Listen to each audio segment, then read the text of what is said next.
você aqui novamente ao nosso canal Latitude 10. Vamos para a nossa aula 6, concurso da SEA, Secretaria de Assistência Social do Estado de Rondônia. Conteúdo de História de Rondônia. Hoje vamos falar da construção da Estrada de Ferro Madeira-Mamoré. Então, lembrando você, sempre traga consigo essa linha do tempo sobre a história do Brasil, a história de Rondônia, a história da Amazônia.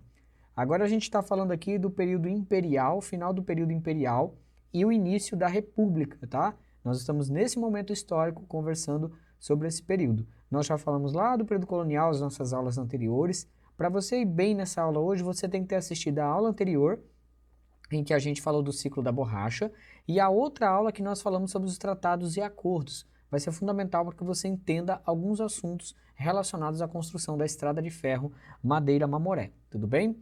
Então vamos seguindo aqui. Primeira coisa, o percurso da ferrovia, por onde ela passava. Essa ferrovia, o que hoje nós conhecemos como Porto Velho e Guajará-Mirim, né, ela ligava esses dois pontos. Esses pontos aí tinham entre eles mais de 30 estações. No ano de 1960 eram exatamente 32 estações. Não consegui encontrar algo diferente disso, tá? Mas 32 estações ali em 1960. Então nós tínhamos um trecho bem longo com bastante paradas, tá? Desses trens. A obra teve início no Brasil durante o período imperial e foi concluída aí na República, e o percurso total de 366 quilômetros. Aí eu trouxe essa animação aí para vocês verem, olha só, para vocês verem o trecho, tá? Por onde a estrada de ferro passava, por onde ela fazia esse percurso. Era todo esse percurso aí margeando o Rio Madeira e o Rio Mamoré, tá? Margeando esses dois rios aí, tudo bem? Vamos seguindo então. Bom, essa ferrovia ela ficou conhecida como a Ferrovia do Diabo, a Ferrovia da Morte e a Ferrovia do Diabo, por causa das dificuldades de construção desse empreendimento dentro da Amazônia, num contexto de exploração da borracha, dificuldades para se chegar à região, vários empecilhos. E é concebida essa ideia muito antes, tá, dos primeiros aí, dos primeiros construtores. Aí vamos lá. Em 1846, o engenheiro boliviano João Agustín Palacios navegou nos rios Mamoré, dentro do território boliviano, e Madeira, e defendeu a ideia de ligação da Bolívia com o Atlântico, né, via Amazonas, através de uma estrada, tá? Através de uma estrada para vencer justamente aqueles trechos encachoeirados que Francisco de Melo Palheta falou lá atrás, né, e alguns outros navegadores e comerciantes da época do ciclo do ouro, tá? Já em 1851, os engenheiros estadunidenses Erdon e Gimbel, acho que é assim que fala, Gimbel, navegaram os rios e também propuseram a construção de uma estrada para vencer os trechos encachoeirados do Madeira. E em 1861, o engenheiro João Martins da Silva Coutinho propôs a construção de uma estrada de ferro para vencer os trechos de cachoeiras. E aí a gente vai vendo o tempo passando. Mas, olha só, durante a Guerra do Paraguai, tá? Durante a Guerra do Paraguai ali em 1867, Solano Lopes ataca a província do Mato Grosso, aqui no Brasil, tá? Ele ataca a província do Mato Grosso e com isso ele isola a Bacia Platina e isola ainda mais a comunicação de uma parte da Bolívia com o resto do mundo, já que a Bolívia também já estava ali numa situação muito complicada numa guerra contra o Chile, tá? Claro que não em 1867, um pouquinho depois, mas só para a gente entender o contexto. E aí reforça então esse apelo de tirar essa região do isolamento, porque através do Rio Madeira, né, que não dependia da bacia cisplatina, então através do Rio Madeira nós poderíamos ali ter uma saída para o Oceano Atlântico daquela região mais próxima, tá?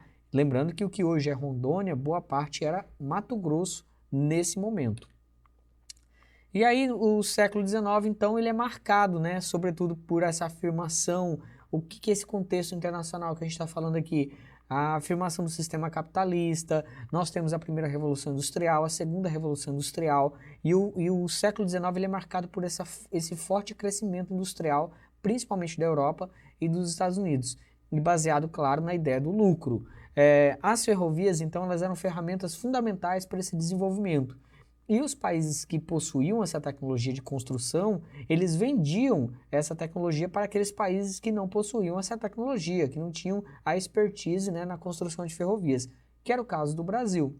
Então, o Brasil, a Bolívia e outros países, né? E as ferrovias, elas são fundamentais num contexto de distribuição da produção e também de levar essa produção de um ponto ao outro, ligando os mercados fornecedores aos mercados consumidores. Então, a Madeira Mamoré começa com um contexto importante ali na Guerra do Pacífico também, entre o Chile, que era apoiado pelo Reino Unido, que venceu então a Bolívia, tá? Que venceu a Bolívia, e aí a Bolívia, que estava ali junto com o Peru nessa guerra, acaba perdendo a sua saída, que era estratégica, para o Oceano Pacífico, se tornando assim um país mediterrâneo, tá? Se tornando um país mediterrâneo. Aí em 1846, olha só, em 1846 o engenheiro boliviano José Agustín Palacios, ele navegou os rios Mamoré, como a gente viu lá atrás, e ele defendeu essa ideia de construção de uma estrada para vencer esses trechos encachoeirados. Então, ficou-se muito nessas discussões para o que fazer quanto à questão dos rios, tá? O que se fazer ali com relação a essas cachoeiras do Rio Madeira. Aí, em 1851, também nós tivemos lá os tenentes, etc. E aí, desde 1797, o governador do Pará, Dom Francisco de Souza Coutinho, já havia também preconizado essa solução. O governador do Pará também já tinha falado sobre isso. Em 1861, o francês Ernest Grandidier também fazem estudos sobre uma possível ligação do Madeira, tá, com o Oceano Atlântico. Então, nesse momento ali, em 1861, o francês também já havia feito essa questão. E aí o general boliviano Quentin Quevedo, que em 1861, depois de percorrer os rios ali Mamoré e Madeira, propõe a canalização dos trechos, tá, encachoeirados, aí ele vai e fala, ó, uma canalização ou uma estrada de ferro. E a gente vai ver mais adiante que se optou pela estrada de ferro e não por uma canalização, porque seria muito caro. Aí, ainda em 1861, o governador do Amazonas, tá, designa o engenheiro João Martins de Souza Coutinho para efetuar estudos na região. Este também propôs a construção de uma estrada de ferro.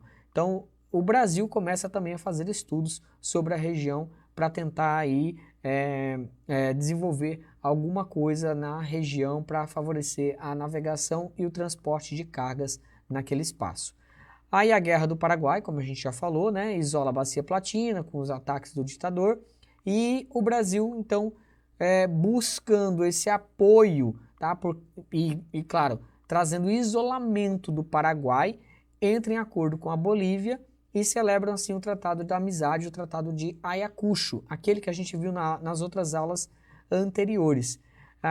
Tratado esse que versava sobre os limites, navegação, comércio e extradição ali na região que hoje conhecemos como Rondônia, parte do Acre e do Amazonas. Na cláusula 9ª deste tratado, o Brasil deixa claro a intenção de construir, portanto, uma ferrovia margeando os rios Mamoré e Madeira, tá? Margeando esses rios. Então, já no Tratado de Ayacucho, o Brasil deixa claro aí que ele queria construir uma ferrovia. E aí, em 1867, o general boliviano, aquele mesmo, Quentin Quevedo, busca então os recursos para construir a ferrovia. A Bolívia então se interessa muito na construção dessa ferrovia. E em 1868, o engenheiro estadunidense George Church, tá, a serviço do governo boliviano, apresentou um plano de construção de canais. E aí, posteriormente, ele achou melhor, ele percebeu que era melhor, que não era uma boa ideia, então passa um projeto para a construção de uma ferrovia. A ferrovia seria construída, então, em solo brasileiro, ou seja, o Brasil teria que dar a concessão dessa ferrovia. O Brasil faz isso, né? O Brasil dá a concessão, o Império Brasileiro na época era Império, dá a concessão da ferrovia, Dom Pedro II, mas exige que seja organizada uma companhia que deveria se chamar Madeira e Mamoré Railway, tá? Madeira and Mamoré Railway. E aí o Brasil tem algumas exigências e contrapartidas e dá também uma área enorme de concessão no entorno da ferrovia. Isso faz com que Churchill cresça bem os olhos para a região, porque ele poderia explorar ali por muitos anos aquele espaço. A concessão era válida por 50 anos. No dia 20 de abril de 1870, Coronel Churchill, então, obtém a concessão do Brasil para construir essa estrada de ferro, e aí nós temos o desenrolar dessa primeira tentativa de construção. Em 1871, foi incorporada a Madeira Mamoré Harry Co. Limitada e os banqueiros londrinos Erlanger, acho que é isso, e Co. O que aconteceu? Churchill foi aos bancos do Reino Unido para conseguir financiar a construção dessa grande obra. Os banqueiros, então, condicionaram a construção da ferrovia, tá, à aprovação do empréstimo, toda essa aprovação de, vamos te dar o dinheiro, mas você vai ter que contratar a nossa empreiteira aqui, inglesa, a Public Works Construction Company. Por quê? Porque era muito interessante emprestar o dinheiro para um país, para uma companhia, construir uma ferrovia e colocar a sua própria empreiteira para construir a ferrovia. Logo, o dinheiro volta para o seu próprio país. Então foi essa jogada dos ingleses nesse momento. Churchill também conseguiu que a Bolívia ratificasse, desse o dinheiro ali, desse o apoio e ratificasse a garantia ao empréstimo. E a empresa manda seus engenheiros para a região, que junto com Churchill eles descem o rio Mamoré em Madeira, fazendo um relatório muito apressado, muito assim, mal feito, vamos dizer assim, e um parecer favorável à construção da ferrovia. E aí, em 1872, um grupo de 25 engenheiros chega a Santo Antônio, a região que hoje é Santo Antônio, e começou a construção ali dos primeiros alojamentos. Esses primeiros engenheiros começaram ali a fazer os estudos prévios e alojamentos para a construção da ferrovia. Então, tudo bem? Começam então os primeiros problemas para a construção da ferrovia. Uma embarcação da Public Works que estava ali cheia de materiais para a construção da ferrovia sofre um naufrágio, então já começa ali os problemas. Os trabalhos não progrediam, já no ano seguinte, em 1873, todos os trabalhadores já sofriam com febres e surtos de varíola e a malária, tá? A malária é importante nesse contexto.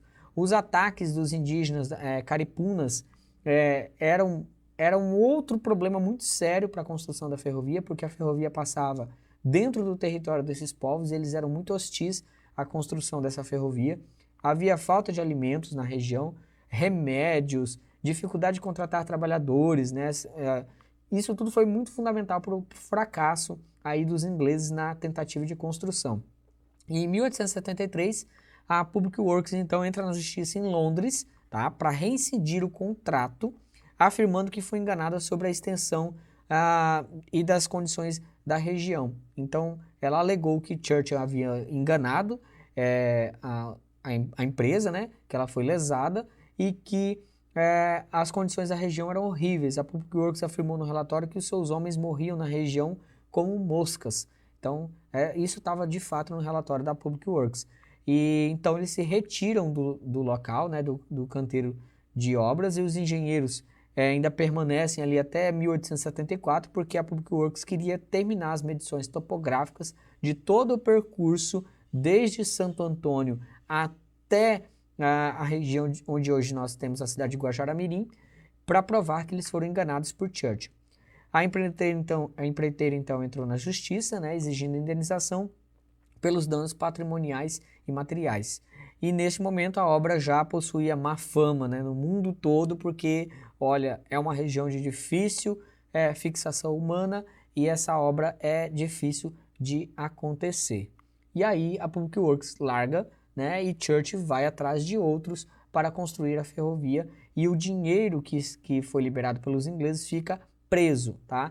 E aí Churchill já havia tentado diversas vezes com os ingleses mesmo para a liberação dos recursos ou outra empreiteira, mas nessa altura do campeonato a obra já estava ali com uma fama muito ruim, principalmente dentro do Reino Unido.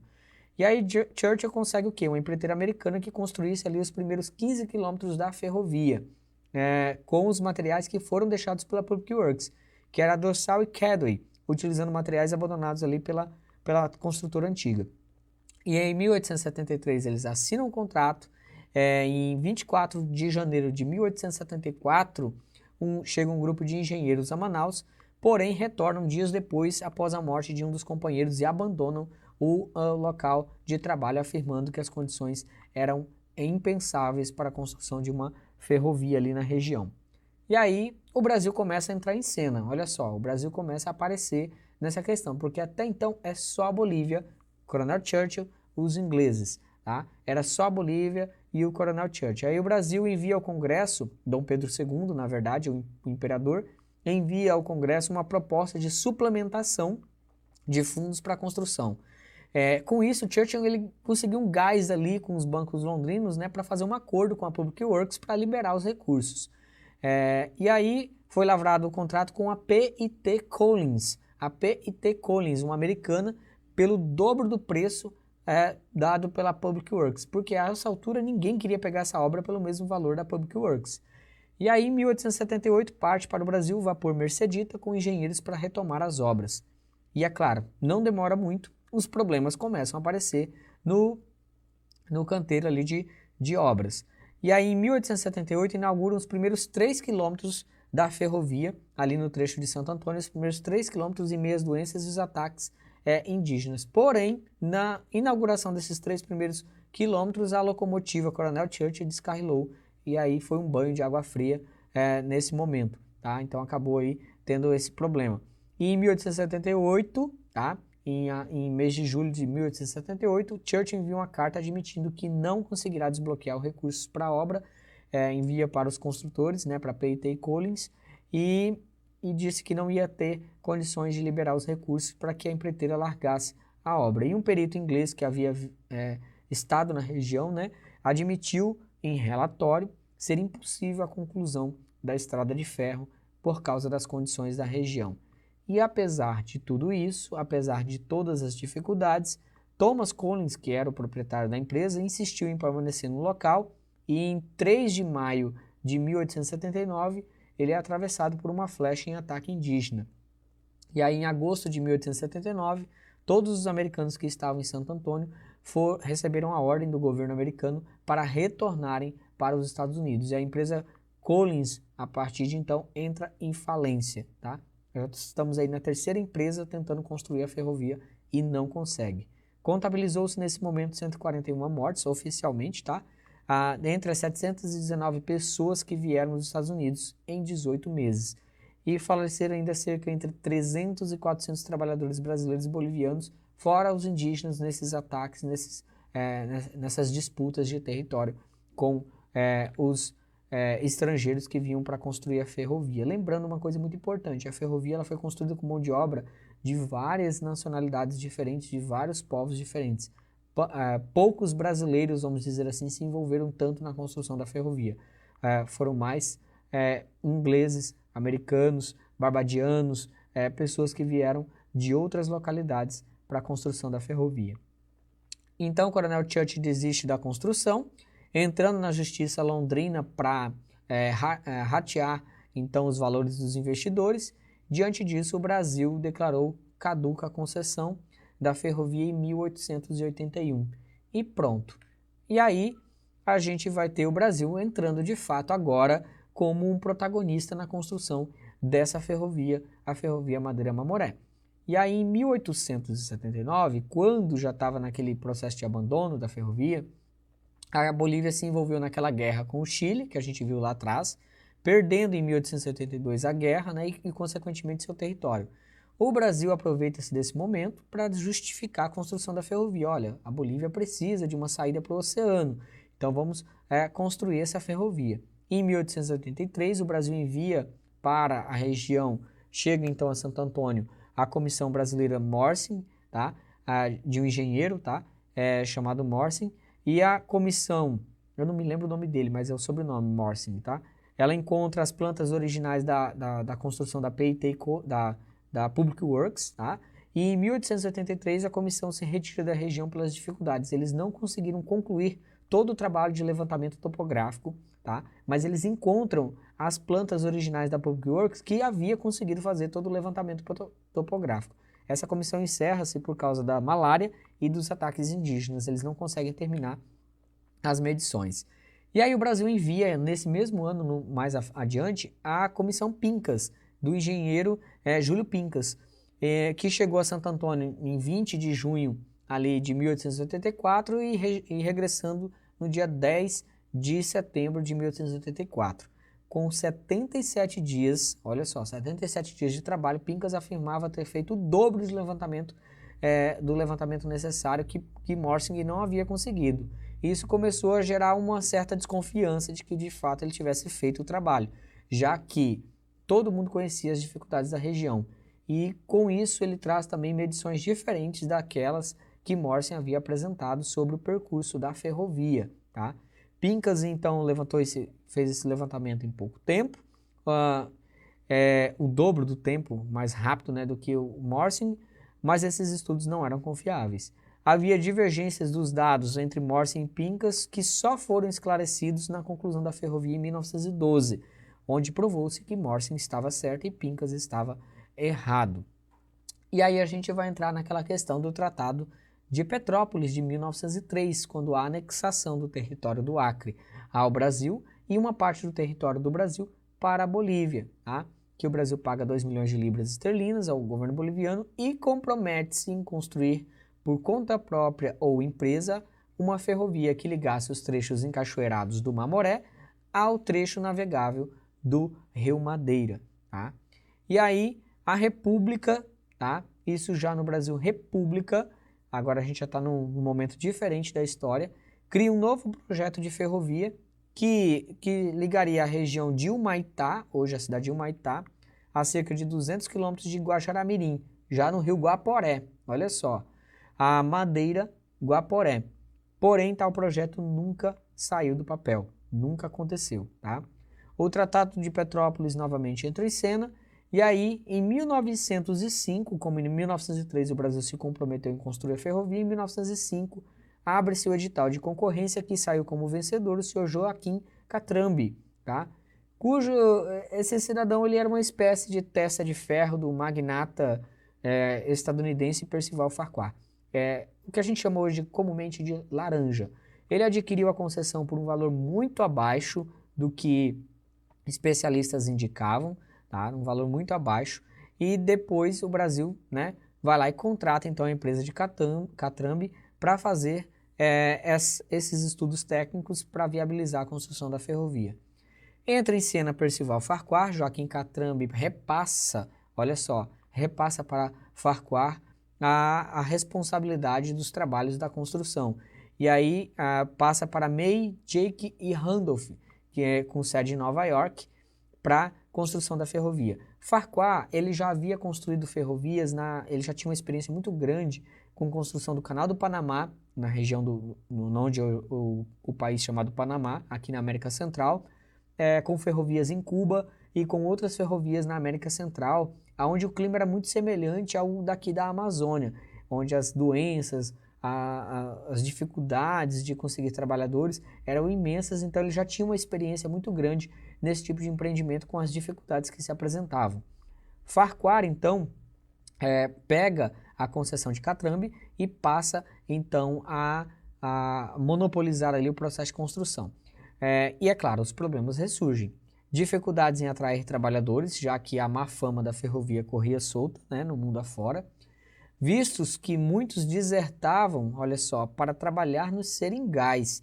A gente estudou lá sobre o seringueiro, né? Sobre o seringueiro, sobre as pessoas que trabalhavam nos seringais. A gente sabia que as condições de vida no seringal não eram boas.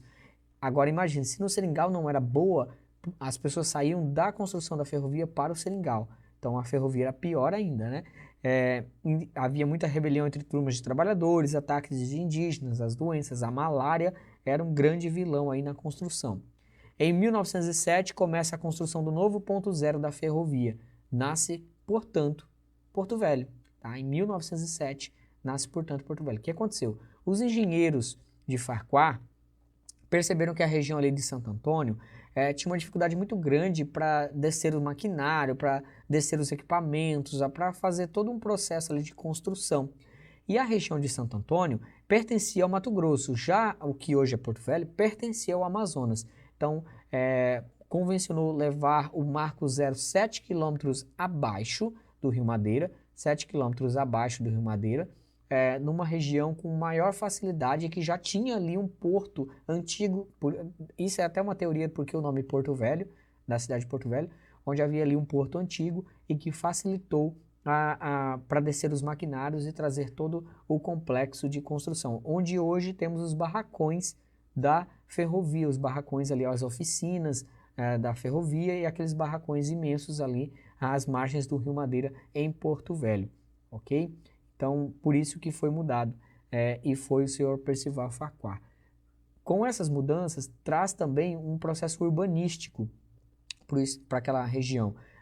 Havia construção de alojamentos para os trabalhadores, o prédio da administração da ferrovia, nós temos também a água encanada, que é trazido com aquelas 3 caixas d'água, que é o símbolo de Porto Velho, está na bandeira de Porto Velho.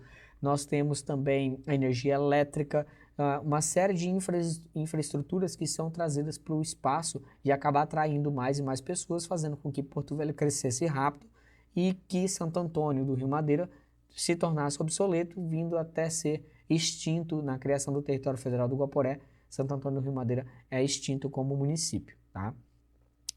Em 1908, então, há um aumento de trabalhadores para 2.000 funcionários dentro da construção da ferrovia. Percival Farquhar, percebendo as dificuldades, ele pensou o seguinte: eu preciso fazer um rodízio humano. Por quê? Como morria muita gente e muita gente adoecia, eu precisava trazer mais e mais gente, para continuar a obra, para a obra não parar. Então, essa foi a jogada que fez com que Farquhar conseguisse concluir a obra, rodízio humano. É uma parte muito forte dessa história, tá? Que estima-se que mais de 6.000 trabalhadores tenham morrido na construção da obra, mas oficialmente foram 1.593. A obra atraiu cerca de 22.000 homens e mulheres de diversos países. Nesse período, 95% da população de Porto Velho estava atacada por malária. Observações ali no contexto da região dão conta que em 30 dias em Porto Velho você já estava doente, já teria contraído a malária. Isso fez com que Farquhar intensificasse ainda mais a vinda de trabalhadores. Em 1909 já eram 2.800 trabalhadores. E diante de todo esse caos, a empreiteira construiu o Hospital da Candelária, que foi o maior hospital da América Latina, com maior complexidade de tratamento de doenças tropicais, que foi uma referência. Até Oswaldo Cruz visitou nessa época o Hospital da Candelária para ajudar os médicos locais no tratamento de doenças, principalmente ligadas às doenças tropicais aqui da região, febre amarela e a malária. Oswaldo Cruz e Belisário Pena, olha só, estiveram na localidade e indicaram medidas profiláticas para tentar conter o alto índice de mortes na região. Abril de 1912, a inauguração, então, do último trecho da estrada de ferro Madeira-Mamoré. Então, em 1912, aí, no mês de abril, nós temos a inauguração do último trecho da ferrovia. E nós tivemos também o trabalho fotográfico de Dana Bemery, acho que é assim que fala o nome dele, que serviu como prova dos horrores da construção. Se vocês entrarem no IFAM, no site do IFAM, e dar uma pesquisada, IFAM Madeira Mamoré, vocês vão encontrar o acervo inteirinho de fotos de Dana Bemery, que foi um fotógrafo estadunidense, a convite de Percival Farquhar, veio para a região para fazer os registros dos horrores da construção da ferrovia.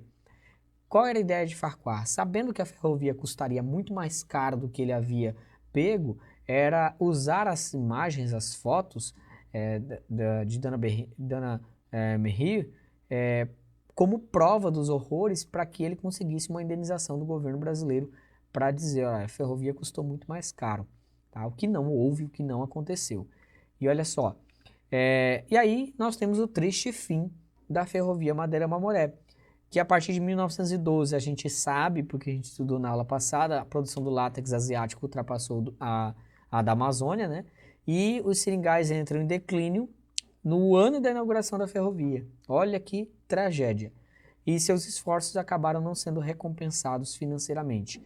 Em 1931, alegando que a ferrovia era deficitária, a Madeira Mamoré Railway Company interrompeu o tráfego e a abandonou. O governo brasileiro, então, restabelece o tráfego e nomeia o interventor. A administração passa a ser brasileira com Aloysio Pinheiro Ferreira, aquele que a gente vê no nome das escolas por aí, estradas, praças, né, sendo interventor dessa ferrovia, ele passa a ser o administrador. E aí a ferrovia vira aquele filho que ninguém quer ter, basicamente era isso.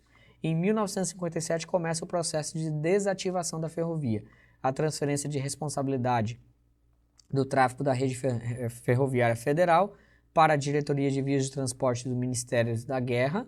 Depois, em 1966, o presidente Castelo Branco transfere a estrada de ferro Madeira-Mamoré para o Ministério da Guerra. E em 1972, o presidente Emílio Garrastazu Médici ordena a desativação da estrada de ferro Madeira-Mamoré e paralisação total do tráfego, substituindo a ferrovia por uma rodovia que seria construída na região. Hoje nós temos a rodovia BR-364, que vai de Porto Velho ao Acre, né, naquele espaço ali vai de Porto Velho ao Acre, e a rodovia BR-425, que tem ali uma conexão com a BR-364, que liga a BR-364 a Guajará-Mirim, que no caso substituíram aí a estrada de ferro Madeira-Mamoré. Estive em Guajará-Mirim recentemente, até o dia que eu gravei esse vídeo, esse prédio amarelo aí, que é a estação de Guajará-Mirim, está totalmente abandonado e caindo, o telhado caindo, inclusive. Ele está fechado, já tem um bom tempo, e ele está abandonado à própria sorte, o complexo todo abandonado, mato, tudo muito destruído, infelizmente. Em 1871, é realizado um seminário da Madeira-Mamoré, no qual foi solicitada a reativação da ferrovia e a preservação do seu acervo. O início da reativação de 25 quilômetros da ferrovia de Porto Velho até a cachoeira de Teutônio, e aí foi reinaugurado o trecho entre Porto Velho e Santo Antônio, que dá ali em torno de 7 quilômetros. Em 1991 tivemos a paralisação dos passeios turísticos nos trechos reativados, e no ano 2000 o trecho ferroviário entre Porto Velho e Santo Antônio foi paralisado definitivamente. De lá para cá nunca mais houve a reativação desse trecho. O que nós tivemos ali recente foi esse passeio de Litorina, que é esse transporte com esse negócio, parece uma combizinha até, e ele é movido a óleo diesel, que algumas pessoas ali que cuidam do acervo, pessoas físicas em Porto Velho, historiadores, pessoas envolvidas com a construção, de certa forma, da estrada de ferro Madeira-Mamoré, né, que são descendentes, né, de quem construiu, que tem um apelo ali histórico muito grande, eles reativaram, com a ajuda do comércio local, esse trecho com essa litorina, mas que também já estava paralisado quando eu fui recentemente a Porto Velho. E aí nós temos as condições do nosso acervo histórico, que infelizmente a estrada de ferro, o seu acervo, maquinários, se encontram em estado de deterioração pelo tempo, claro, muito tempo. Nós temos ali algumas peças que foram recuperadas, os barracões foram recuperados depois da grande cheia de 2014, alguns dos barracões foram recuperados, mas ainda assim encontram-se fechados para a visitação pública. Bom, e aí vamos lá, né, para uma questão aqui para a gente trabalhar, uma questão da prova da Polícia Civil. Tá? A figura anterior retrata o traçado da ferrovia Madeira-Mamoré, conforme o mapa da estrada de ferro Madeira-Mamoré em 1937. Vamos lá, considerando a figura e as informações apresentadas, assinale a opção correta. Aí nós temos ali na figura, está bem pequenininho, mas dá para a gente entender o percurso, as estações, tá? As paradas do trem, o percurso entre Porto Velho, tá? Entre Porto Velho ao norte e Guajará-Mirim, mais aqui ao sul, tá? Mais ao sul ali nesse trecho. A letra A. A rota fluvial dos rios Madeira e Mamoré está mais próxima do Oceano Atlântico, o que diminuiria os custos e facilitaria os processos de escoamento da produção boliviana e de importação de produtos para esse país sul-americano. Vamos lá. Letra B. A grande produção mineral boliviana de prata, cobre e lítio necessitava ser exportada para os mercados europeu e norte-americano. Vamos já parar aqui. A estrada de ferro Madeira-Mamoré, ela foi construída no primeiro ciclo da borracha para escoar principalmente a borracha. Acho que eu esqueci de falar isso na aula, mas é isso. Ela foi construída, concebida para o transporte do látex, tá? Não para produtos minerais. A construção de outras duas ferrovias no território boliviano e as saídas para o Pacífico através do Chile tornaram a ferrovia Madeira-Mamoré obsoleta e de alto custo, condenando-a ao abandono. Letra D. O Tratado de Ayacucho, de 1867, reconhecia a saída da Bolívia para o Oceano Atlântico, através da ferrovia Madeira-Mamoré, e a utilização de Porto Velho como aduana e porto binacional. Bom, o Tratado de Ayacucho, em 1867, ele tratava sobre o comércio, navegação, limites e extradição. Não existia ainda a ferrovia, então tá fora. A ferrovia Madeira-Mamoré, inaugurada em 1910, foi a primeira linha férrea construída no Brasil. Não, o Brasil já tinha outras ferrovias e ela não foi inaugurada em 1910 e sim em 1912. Vamos entender aqui, ó. Nós temos aqui a Bolívia, tá? Nós temos aqui a Bolívia. Nós temos as regiões produtoras de látex na Bolívia, essa região aqui, vamos ver aqui, ó, essa região, chamada Departamento do Beni, aqui. Essa era a porção da Bolívia com rios navegáveis, tá? E que esses rios eram afluentes, são, né, afluentes aqui do rio Madeira. Bom, para a Bolívia, a saída para o Pacífico estava interrompida porque ela perdeu esse território aqui para o Chile. Porém, ali, por volta de 1883, 1884, a Bolívia já tinha essa saída para o Pacífico através de uma ferrovia e acordos com o Chile, tá? E acordos com o Chile para ter essa saída aqui para o Oceano Pacífico. Então, para a Bolívia, a Madeira-Mamoré já não era tão interessante assim, tanto que é o Brasil que insiste na construção dessa ferrovia nesse trecho aqui, que ia do nada para o nada. Basicamente era isso, né? Que ia do nada para o nada, mas que foi muito importante para o desenvolvimento de cidades como Guajará-Mirim, Porto Velho e alguns locais, distritos que nós temos ali, como o distrito de Iata, o distrito de Nova Mutum, o distrito de Jaci-Paraná, que são regiões que se desenvolveram por causa da ferrovia Madeira-Mamoré, primeiramente, hoje por causa da agricultura e pecuária. Mas vamos voltar aqui na questão. Vamos tentar voltar, deixa eu clicar aqui e tentar voltar aqui na questão. A letra A diz que a rota fluvial dos rios Madeira e Mamoré está mais próxima do Oceano Atlântico para a Bolívia. A gente já viu que não é, tá? E a letra C, a construção de outras duas ferrovias no território boliviano e saídas para o Pacífico através do Chile, tornaram a ferrovia Madeira-Mamoré obsoleta e de alto custo, condenando-a ao abandono. Então, a Bolívia já não tinha mais o porquê da ferrovia, ok, tudo bem, ela tentou construir, mas aí depois, quando o Brasil construiu, ela já tinha outras ferrovias, então não é bem isso. A banca que trouxe isso aqui, ela trouxe a letra C como a correta, mas essa é uma questão que a gente poderia até entrar com recurso contra. Aí vai depender muito do autor, aquela coisa toda, de onde eles consultaram. Mas o que trouxe o abandono da Madeira-Mamoré?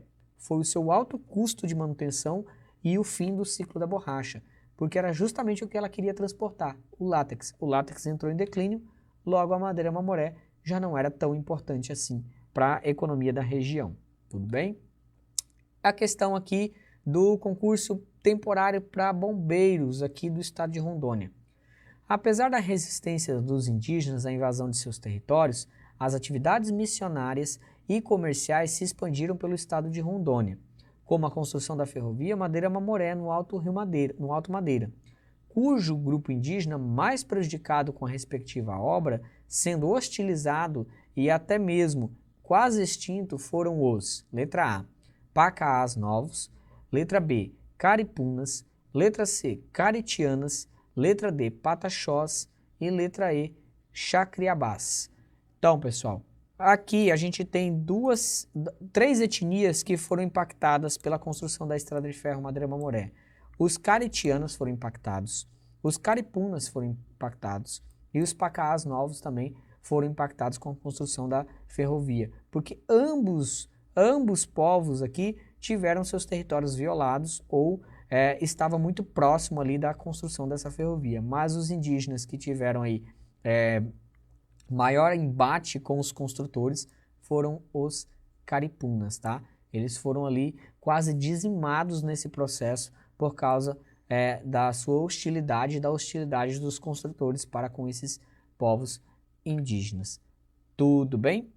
Então, pessoal, agradeço até aqui. Espero que vocês tenham entendido bem o conteúdo. Se ficar alguma dúvida, vocês já sabem, podem me procurar, escreve aqui no comentário que eu vou tentar esclarecer para vocês. Nem tudo a gente consegue falar numa aula só, ainda mais sobre a construção da estrada de ferro Madeira-Mamoré, que é um conteúdo vasto de informações, mas o básico, o mais importante, a gente já conseguiu trazer aqui. Construção da estrada de ferro Madeira-Mamoré, justificada pela exploração do látex, a vontade da Bolívia de ter uma saída pelo Rio Madeira, a vontade do Brasil de ter os seringais ali ativos, porque rendia muito, trazia muito recurso para o Brasil, para a Amazônia naquele momento. Então havia ali muitos interesses sobre aquela região e aquele momento. Tudo bem? Meu até logo, até mais, muito obrigado.